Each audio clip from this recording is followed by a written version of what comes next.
Assalamualaikum warahmatullahi wabarakatuh. Selamat pagi, salam sejahtera untuk kita semua. Selamat datang untuk peserta didik baru yang akan melaksanakan MPLS atau masa pengenalan lingkungan sekolah di SMK Diponegoro 1 Purwokerto. Sebelum kita langsung ke pembahasan, perkenalkan dulu, nama saya Bu Nur Hayatun. Kalian bisa panggil saya Bu Nur. Di sini saya mengampu mata pelajaran pendidikan agama Islam dan budi pekerti. Untuk kesempatan pada pagi hari ini, saya akan menyampaikan tentang budaya dan tata tertib sekolah di SMK Diponegoro 1 Purwokerto. Ya, baiklah. Sekarang kenapa kita harus menaati tata tertib? Kenapa tata tertib itu dibuat? Ya, bagaimana menurut kalian? Bagaimana manfaat atau faedah dari menaati tata tertib sekolah? Jadi, tata tertib di sekolah ini dibuat agar kita di sini itu, kalian di sini menjadi lebih disiplin, kemudian agar lebih bertanggung jawab dan terwujudnya lingkungan yang damai, yang tentram, dan lingkungan yang aman.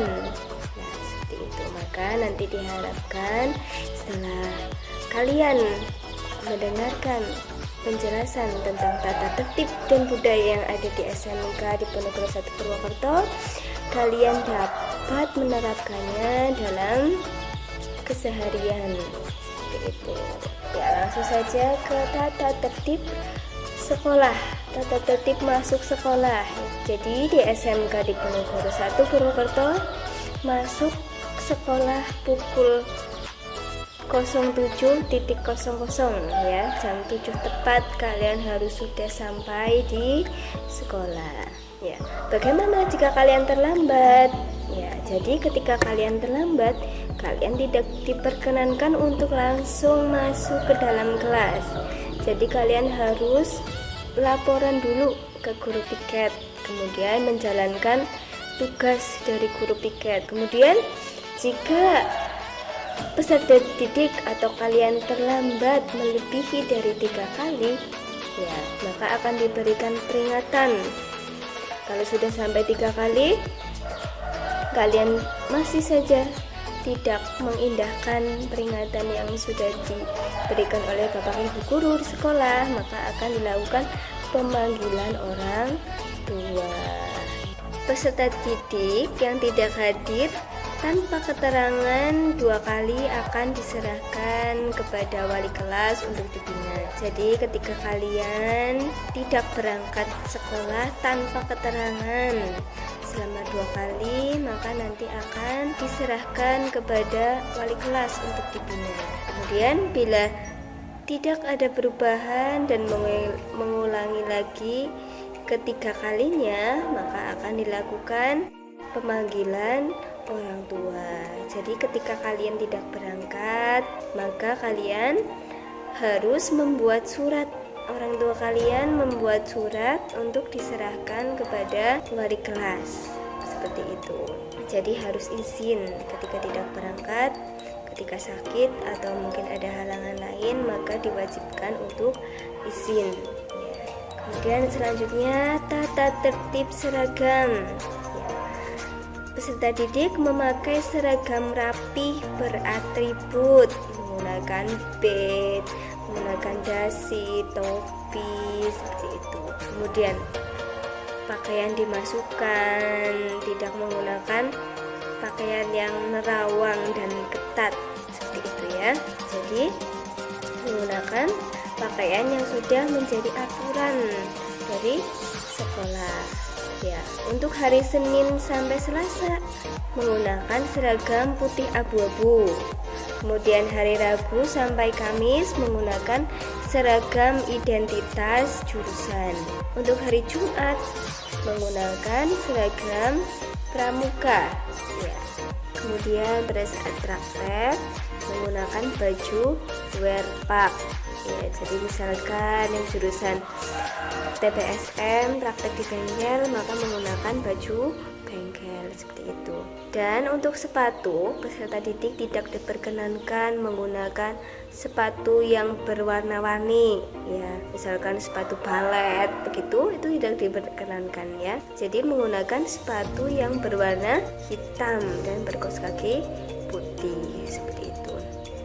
Dan untuk rambut, ya, untuk laki-laki rambut tidak boleh gondrong, tidak boleh panjang melebihi telinga, ya, tidak diperkenankan seperti itu. Kemudian tidak diperkenankan pula rambutnya dicat, ya.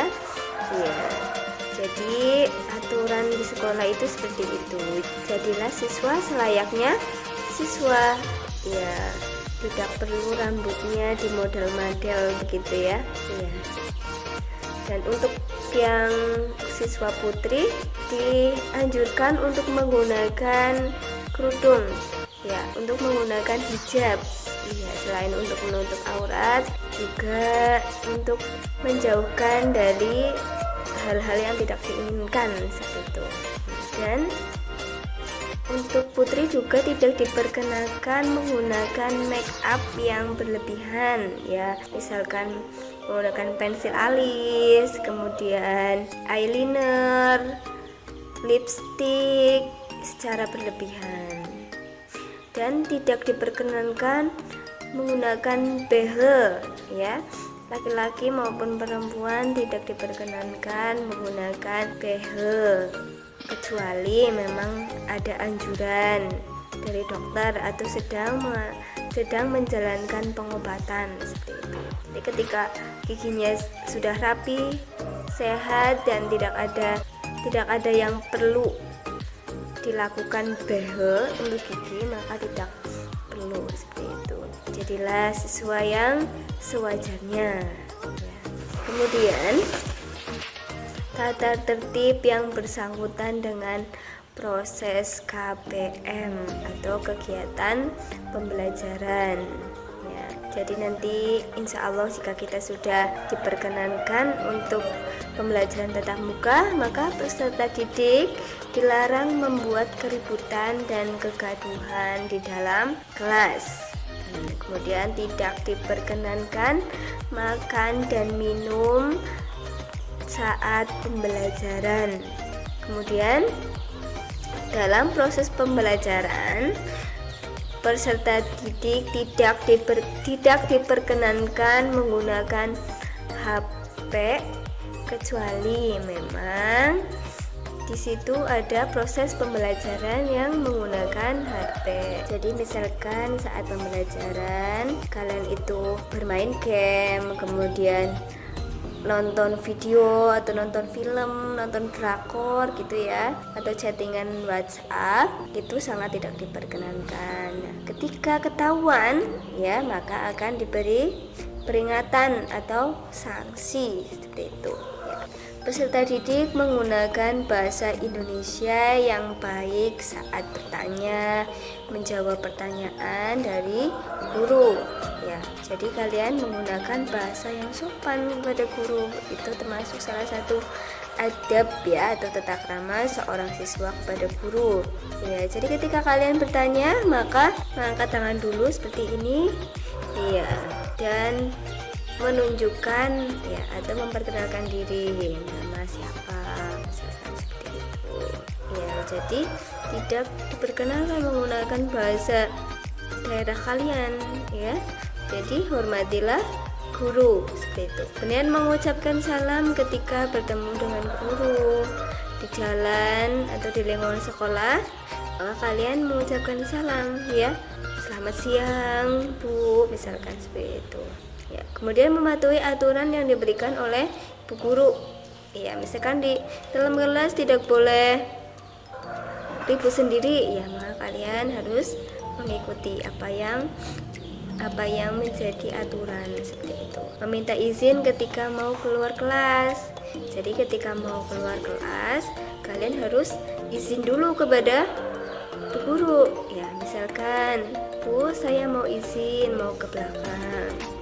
Itu. Jadi tidak boleh keluar tanpa izin. izin, ya itu tidak sopan ya. Kemudian bagaimana ketika pembelajaran daring? Nah ini pada saat pembelajaran daring ya, misalkan pembelajaran dimulai pukul 7, maka kalian sebelum jam 7 kalian harus sudah standby grup ya, kalian harus sudah siap-siap ya akan mengikuti pembelajaran daring. Kemudian peserta didik menjawab salam guru dan merespon materi dan menjawab pertanyaan, mengerjakan tugas dari guru ya. Jadi ketika guru sudah masuk pembelajaran ya, guru mengucapkan salam, misalkan assalamualaikum anak-anakku ya, sudah siap ya pembelajaran Pak I misalkan ya. Sebelum pembelajaran ayo kalian absen dulu lah. Nah, kalian harus secepatnya merespon ya, secepatnya absen begitu. Kemudian ketika disuruh menjawab pertanyaan, ketika ada pertanyaan maka kalian menjawab ya, misalkan ya coba kalian sebutkan apa saja rukun Islam misalkan seperti itu, maka kalian menjawab ya apa, menyebutkan. Kemudian jangan lupa cantumkan nama dan jurusan. Pada saat mengirim tugas kepada guru, cantumkan salam, nama kelas, tugas, dan kata terima kasih di belakangnya ya, jangan lupa ya. Contoh ya, assalamualaikum Bu Guru, saya Mawar misalkan dari kelas 10 multimedia misalkan gitu. Mohon maaf mengganggu waktunya, saya mau mengumpulkan tugas Pak I hari ini, terima kasih, seperti itu ya. Kemudian ketika bertanya di grup WA juga cantumkan nama dan kelas, misalkan Bu saya izin bertanya ya, nama Mawar misalkan, Mawar kelas 10 MM, mau bertanya tentang ini Bu ya, boleh. Atau mungkin ada yang belum jelas disampaikan Bu Guru, maka boleh bertanya, yang penting cantumkan nama dan kelas seperti itu ya. Kemudian selanjutnya tata tertib di lingkungan sekolah ya. Jadi di lingkungan sekolah nanti peserta didik tidak dibolehkan merokok ya, kemudian tidak diperkenankan memakai, mengedarkan minum-minuman keras dan obat-obatan terlarang ya. Kemudian tidak diperkenankan mencoret-coret atau merusak fasilitas sekolah ya. Jadi apabila ketahuan ya, atau bila peserta didik melanggar ya, maka akan diberikan peringatan pertama dan peringatan kedua. Jika peringatan kedua dilanggar, maka akan diserahkan kepada wali kelas. Kemudian jika kepada wali kelas masih saja tidak mengindahkan, maka akan dilakukan pemanggilan orang tua. Ketika sudah dilakukan pemanggilan orang tua tapi ternyata peserta didik masih saja melanggar atau tidak mengindahkan aturan, maka akan dilakukan home visit.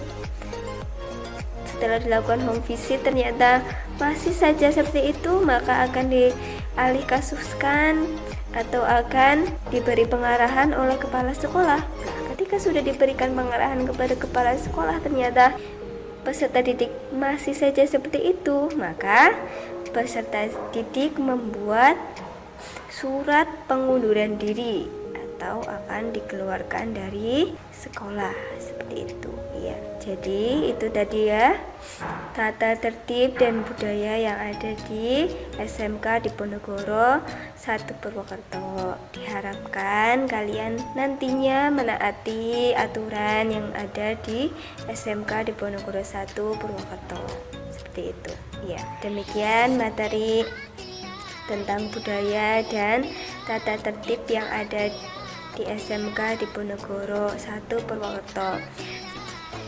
Sekali lagi Bu Nur ucapkan selamat datang untuk kalian. Selamat bergabung di SMK Diponegoro 1 Purwokerto. Ya, tetap semangat melaksanakan MPLS ya. Selalu jaga kesehatan ya.